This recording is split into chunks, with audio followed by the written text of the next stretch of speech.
ये उसे अपनी जिंदगी का सबसे बड़ा एडवेंचर महसूस हो रहा था। पहले इमामा तक फोन पहुंचाना और अब जलाल से राब्ता करना। इमामा का बॉयफ्रेंड, मैं जलालुन नसर हूँ। आप मिलना चाहते हैं मुझसे? मेरा नाम सालार सिकंदर है। सालार ने अपना हाथ उसकी तरफ बढ़ाया।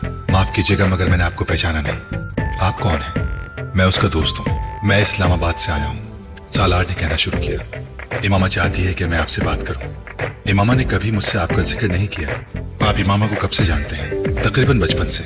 हम दोनों के घर साथ साथ हैं। बड़ी गहरी दोस्ती है हमारी। सालार नहीं जानता उसने आखिरी जुमला क्यों कहा। शायद ये जलाल के चेहरे के बदलते हुए रंग थे जिनसे वो कुछ और महफूज होना चाहता था। वो जलाल के चेहरे पर नमूदार होने वाली नापसंदीदगी देख चुका था। इमामा से मेरी बहुत तफसीली बात हो चुकी है।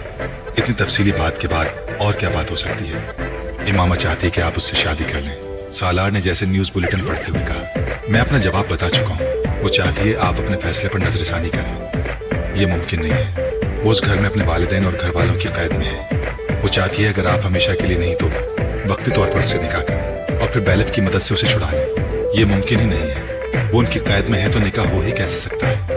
फोन पर नहीं, मैं इतना बड़ा रिस्क नहीं ले सकता। मैं ऐसे मामलात में इन्वॉल्व होना ही नहीं चाहता। जलाल की नजरें अब सालार के बालों की पौनी पर जमी हुई थी। यकीनन सालार की तरह उसने भी उसे नापसंदीदा करार दिया होगा। उसने कहा कि आप वक्ती तौर पर उससे सिर्फ निकाह कर लें ताकि वो अपने घर से निकल सके। बाद में आप चाहें तो उसे तलाक दे दें। मैंने कहा मैं उसकी मदद नहीं कर सकता।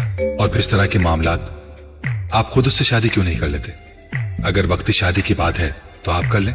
आखिर आप उसके दोस्त हैं। जलाल ने कुछ चुभते हुए अंदाज में सालार से कहा। आप इस्लामाबाद से लाहौर उसकी मदद के लिए आ सकते हैं तो फिर ये काम भी कर सकते हैं। उसने मुझसे शादी का नहीं कहा, इसलिए मैंने इस बारे में नहीं सोचा।